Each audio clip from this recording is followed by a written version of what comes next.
जय श्री कृष्ण। हमने कल की क्लास में पढ़ा था अलंकारों के संबंध में। अब मैंने 2-3 अलंकार कल किए थे। आज उसके आगे की क्लास में अपन चर्चा करते हैं। तो कल हमने जो 2 अलंकार लिए थे उनमें था एक तो अनुप्रास, एक था पुनरुक्ति प्रकाश अलंकार। अनुप्रास में जहाँ एक ही वर्ण की बार बार आवृत्ति हो रही थी, वही पुनरुक्ति प्रकाश में एक ही शब्द की बार बार आवृत्ति हो रही थी, लेकिन अर्थ में कोई अंतर नहीं था। अब इसी से मिलता जुलता, बिल्कुल देखिए थोड़े थोड़े अंतर है सब में। अब इसी से मिलता जुलता अपन लेते हैं यमक अलंकार। तो यमक अलंकार की परिभाषा क्या होगी कि जब कविता के अंतर्गत एक ही शब्द 2 अथवा 2 से अधिक बार आता हो, एक ही शब्द 2 अथवा 2 से अधिक बार आता हो, किंतु उसका अर्थ प्रत्येक बार अलग हो। शर्त क्या है कि एक ही शब्द है, वो 2 या 2 से अधिक बार आना तो चाहिए, लेकिन उसका अर्थ प्रत्येक बार अलग अलग होना चाहिए। तो वहां पर कौन सा अलंकार होगा? यमक अलंकार। जैसे उदाहरण इसका कि कनक कनकती 100 गुना मादकता अधिकाय। एक शब्द है कनक, 2 बार प्रयुक्त हुआ। कनक कनकते 100 गुनी, यहाँ प्रथम कनक का अर्थ है सोना और दूसरे कनक का अर्थ है धतूरा। इसी प्रकार 3 बेर खाती थी वो 3 बेर खाती है। 3 बेर पहली बार आया, दूसरी बार आया, 3 बेर खाती थी वो 3 बेर खाती है।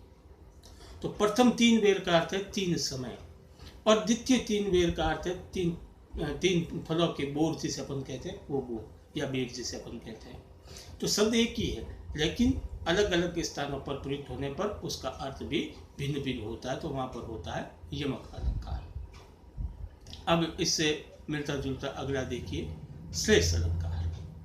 श्लेष का अर्थ होता है चिपकना। एक ही अर्थ में दूसरा अर्थ चिपका हुआ रहता है। कई बार क्या होता है कि एक शब्द का प्रयोग किया जाता है, लेकिन उसके अर्थ भिन्न भिन्न होते हैं, अलग अलग अर्थ होते हैं। शब्द एक ही होता है, लेकिन उसके अर्थ भिन्न भिन्न होते हैं। जैसे पहले तो परिभाषा देख लीजिए कि जब किसी कविता के अंतर्गत एक ही शब्द की या तो एक बार प्रयोग हुआ हो अथवा एक से अधिक बार प्रयोग हुआ हो, लेकिन उसके अनेक अर्थ निकलते हो, एक ही शब्द के अनेक अर्थ निकलते हो, वहाँ पर श्लेष अलंकार होगा। जैसे उदाहरण के लिए कि रहीमन पानी राखिए बिन पानी सब सून, पानी गए न उबरे मोती मानस चून। अब यहाँ देखिए पानी शब्द का प्रयोग हुआ है। इसके कई अर्थ हैं, अलग अलग जगह पर प्रयुक्त हुआ और अलग अलग इसके अर्थ हैं। जैसे पहले में क्या है कि रहीमन पानी राखी, यहाँ पानी का अर्थ है इज्जत अथवा शर्म से।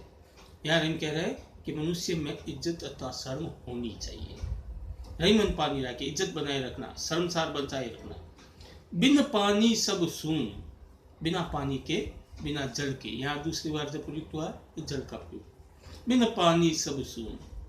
अब अगली बार फिर पानी का प्रयोग हुआ कि पानी गए न उबरे, पानी चला जाता है तो ये चीजें उभर नहीं पाती। कौन कौन सी? मोती मानस चून। यहाँ पानी का अर्थ 3 लोगों के बीच में लिया। मोती के संदर्भ में अलग अर्थ है, मनुष्य के संदर्भ में इसका अलग अर्थ है, और चून यानी आटे के संदर्भ में इसका अलग अर्थ है। अब देखिए सबसे पहले मनुष्य की बात करें। पानी गए न उबरे, मोती, मोती में पानी का तात्पर्य होता है चमक अथवा आभा। मानस यानी मनुष्य में पानी का अर्थ होता है इज्जत। चून यानी आटा, आटे में पानी का अर्थ होता है जल। यदि इन तीनों चीजों में से पानी को निकाल दिया जाए, यानी मनुष्य में से इज्जत निकाल दी जाए, मोती में से चमक निकाल दी जाए और आटे में से पानी निकाल दिया जाए, तो ये कोई काम के नहीं होते। तो श्लेष का अर्थ होता है एक ही शब्द में अनेक अर्थ छुपे हुए हो या चिपके हुए हो। श्लेष का अर्थ होता है चिपक। तीसरा करते हैं, तीसरा अलंकार है उपमा अलंकार। जब कविता के अंतर्गत किसी एक वस्तु की तुलना या एक व्यक्ति की तुलना गुण धर्म में श्रेष्ठ किसी दूसरी वस्तु से अथवा व्यक्ति से की जाती है, तो वह उपमा अलंकार होता है।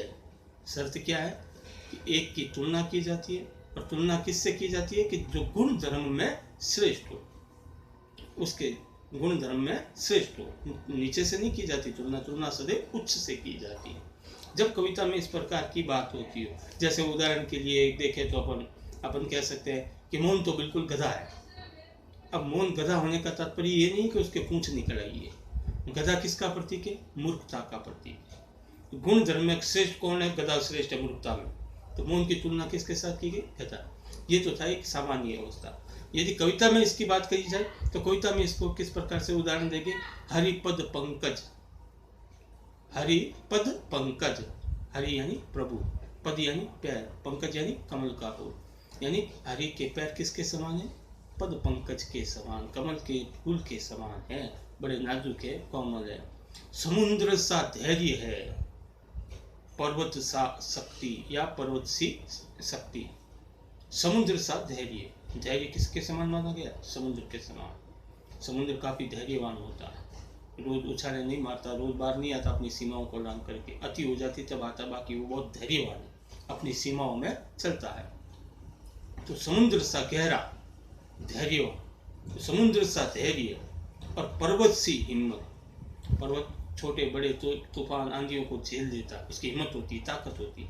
तो ये तुलना की गई है, ठीक है, कि उसका धैर्य समुद्र के जैसा है और उसकी हिम्मत पर्वत के समान है। तो आज के लिए अपन इतना ही करेंगे। तो आज अपन ने 3 अलंकारों का अध्ययन किया। सबसे पहला किया था अपन ने यमक अलंकार, जब एक ही शब्द 2 अथवा 2 से अधिक बार आते हो लेकिन उनके अर्थ भिन्न भिन्न होते हो। दूसरा अपन ने किया था श्रेष्ठ, एक ही अर्थ शब्द के अनेक अर्थ निकलते हो। और तीसरा किया उपमा, जब एक की तुलना गुण धर्म में श्रेष्ठ किसी दूसरे से की जाती है। तो आज के लिए इतना ही, शेष कल करेंगे। जय श्री कृष्ण।